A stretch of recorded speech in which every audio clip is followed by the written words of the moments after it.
यह दोनों कथाएं इस वर्ग में सुनी जाती हैं। तो आइए अब कथा का श्रवण करते हैं। एक समय पार्वती जी ने गणपति जी से पूछा कि हे पुत्र, आषाढ़ कृष्ण चतुर्थी बहुत ही अच्छा फल देने वाली बताई गई है, आप उसकी विधि बतलाइए। इस माह के गणेश जी का क्या नाम है और उनकी आराधना किस तरह से करनी चाहिए? गणपति जी ने उत्तर दिया कि हे माता, पहले समय में इसी बात को युधिष्ठिर ने पूछा था और उन्हें भगवान कृष्ण ने जो बतलाया था वही मैं आपको बतला रहा हूँ। हे माता, उसे आप सुनिए। श्री कृष्ण ने कहा कि हे राजन, मैं गणेश जी का प्रिय और विघ्नों को नष्ट करने वाली कथा जिसका पुराण में वर्णन किया गया है वह आपसे कहता हूँ। ध्यान पूर्वक सुनिए। हे युधिष्ठिर, आषाढ़ कृष्ण चतुर्थी के गणपति का नाम लंबोदर है। उनका पूजन पहले बताई गई विधि से करें। हे महाराज, द्वापर युग में महिष्मती नगरी का राजा महिजीत था। वह राजा बहुत ही प्रतापवान और पुण्यशील राजा था। वह पुत्र की तरह अपनी प्रजा का पालन किया करता था, लेकिन उसकी संतान न होने के कारण उसे राजमहल का सुख अच्छा नहीं लगता था। वेदों में संतानहीन मनुष्य का जीवन निरर्थक माना गया है। यदि संतान रहित व्यक्ति अपने पितृगण को जलदान करता है तो वे उस जल को गर्म जल के रूप में ग्रहण करते हैं। इसी दुविधा में राजा का बहुत समय गुजर गया। उस राजा ने पुत्र पाने के लिए बहुत से दान यज्ञादि कार्यों को किया, परंतु राजा के पुत्र पैदा ही नहीं हुआ। युवा अवस्था राजा की ढल गई और अब बुढ़ापा आ गया। इसके पश्चात राजा ने विद्वान ब्राह्मणों और प्रजा के लोगों से सलाह मशवरा किया।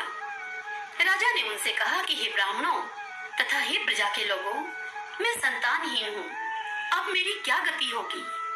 मैंने समस्त जीवन में कोई भी पाप कर्म नहीं किया है। मैंने कभी अत्याचार से धन इकट्ठा भी नहीं किया।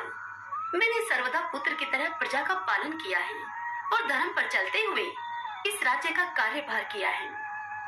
मैंने अपराधियों चोर डाकुओं को दंड दिया, पूज्य मित्रों की भोजन व्यवस्था की, गौ ब्राह्मणों का भला सोचते हुए सभ्य पुरुषों का सम्मान किया। फिर भी हे श्रेष्ठ ब्राह्मणों, अब तक मेरे पुत्र न होने का क्या कारण है? तब विद्वान ब्राह्मणों ने राजा से कहा कि हे राजन, हम सब लोग ऐसा ही प्रयास करेंगे जिससे कि आपके कुल की वृद्धि हो। ऐसा कहकर सभी व्यक्ति राजा को पुत्र प्राप्ति का उपाय सोचने लगे। सारी प्रजा राजा की मनोकामनाओं की पूर्ति के लिए ब्राह्मणों के साथ वन में चली गई। वन में जाकर वे सब इधर उधर घूमने लगे। तभी उन लोगों को एक श्रेष्ठ मुनि के दर्शन हुए। वे मुनिराज भोजन रहित रहकर तपस्या में लीन थे। ब्रह्मा जी के समान वे आत्मा को जीते हुए, क्रोध को जीते हुए एक दिव्य पुरुष थे। वे समस्त वेदों के जानने वाले, दीर्घायु एवं अनेक ब्रह्मा ज्ञान से युक्त थे। उनका पवित्र नाम लोमस ऋषि था। प्रत्येक कल्प के अंत में उनका एक एक रोम गिरता था, अतः उनका नाम लोमस ऋषि हो गया था। ऐसे 3 कालों के जानने वाले महर्षि लोमस को जब उन्होंने देखा तो वे सब महर्षि लोमस के समीप गए। उचित प्रार्थना एवं नमस्कार आदि करने के पश्चात सभी लोग लोमस ऋषि के सामने खड़े हो गए। मुनि को देखकर सभी लोग प्रसन्न होकर आपस में कहने लगे कि हम सबको भाग्यवश ही ऐसे मुनि के दर्शन हुए हैं। इनके उपदेश से हम सभी का कल्याण होगा। अब ऐसा विचार करके उन लोगों ने मुनिराज से कहा कि हे ऋषिराज, हम लोगों के दुख का कारण आप सुनिए। अपने संशय को समाप्त करने के हेतु हम लोग आपकी शरण में आए हैं। हे प्रभु, आप कोई उपाय बताइए। हे स्वामी, आपके समान महात्मा को पाकर हम लोग दूसरे आदमी से क्या कहें? आप ब्राह्मण एवं ऋषियों में श्रेष्ठ हैं। आपसे उत्तम कोई दूसरा व्यक्ति हमें दिखाई नहीं पड़ता है। यह सुनकर लोमस ऋषि ने पूछा कि हे महानुभाव, आप लोग यहाँ किस कारणवश आए हैं? मुझसे आपका क्या अभिप्राय है? साफ तौर पर आप कहिए, मैं आपकी समस्त शंकाओं का समाधान करूंगा। तपस्वियों की तपस्या केवल दूसरों का भला करने के लिए होती है।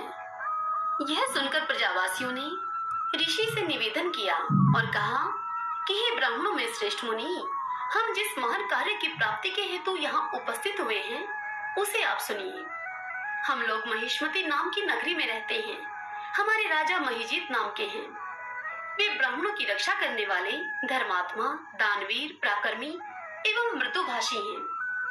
उन्होंने हमारा पालन पोषण किया है, परंतु आज तक ऐसे राजा के कोई संतान पैदा नहीं हुई है। हे प्रभु, माता एवं पिता तो केवल जन्म देने वाले होते हैं, किंतु राजा ही वास्तव में उनको पालने वाला एवं उनकी उन्नति करने वाला होता है। उसी राजा के हेतु हम इस घने वन में आए हैं। हे द्विश्रेष्ठ, आप कोई ऐसा उपाय बतलाइए जिससे कि हमारे राजा को संतान की प्राप्ति हो, क्योंकि ऐसे योग्य राजा के कोई पुत्र न हो, यह बड़े ही दुख की बात है। हम सब आपस में सलाह मशवरा करके इस गहन वन में आपके पास आए हैं। उनकी कृपा से ही हम लोगों को आपके दर्शन प्राप्त हुए हैं। हे मुनि श्रेष्ठ, किस व्रत, किस दान एवं पूजन आदि के कराने से राजा को पुत्र की प्राप्ति होगी, वह सब कृपा करके आप हमें बतलावें। प्रजावासियों की यह बात सुनकर महर्षि लोमस ध्यान मगन होकर राजा की भलाई के लिए प्रजावासियों से कहने लगे कि हे द्विजों, आप लोग ध्यान से सुनिए। मैं संकट नाशक व्रत को बतला रहा हूँ। आषाढ़ कृष्ण चतुर्थी के दिन एक दंत गजानन नामक गणेश जी की पूजा अर्चना करें। पहले कही हुई विधि से राजा श्रद्धा युक्त होकर इस व्रत को करें तथा ब्राह्मणों को भोजन करावे और उन्हें वस्त्र आदि का दान करें। गणेश जी की अनुकंपा से उनको अवश्य में ही पुत्र की प्राप्ति होगी।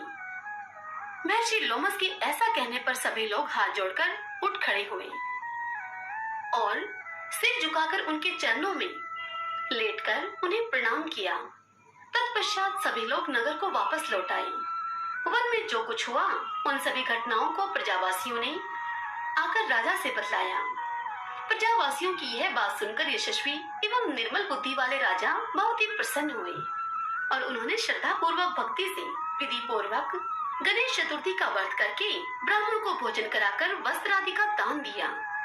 कुछ समय के पश्चात रानी सुदक्षिणा के गर्भवती होने के पश्चात श्री गणेश जी की कृपा से राजा के यहाँ एक सुंदर और सुलक्षण पुत्र उत्पन्न हुआ। राजा ने समस्त नगर में रहने वालों को संतुष्ट करके पुत्रों उत्सव किया। राजा महिजीत ने ब्राह्मणों को धन एवं रतन आदि देकर पूर्ण रूप से उन्हें प्रसन्न किया। भगवान श्री कृष्ण युधिष्ठिर से कहते हैं कि हे राजन, यह ऐसा ही प्रभावकारी व्रत है। जो मनुष्य इस व्रत को श्रद्धा के सहित करेंगे उन्हें संसार के समस्त सुख मिलेंगे। श्री कृष्ण जी ने कहा कि हे महाराज, आप भी इस व्रत का विधि पूर्वक आचरण कीजिए।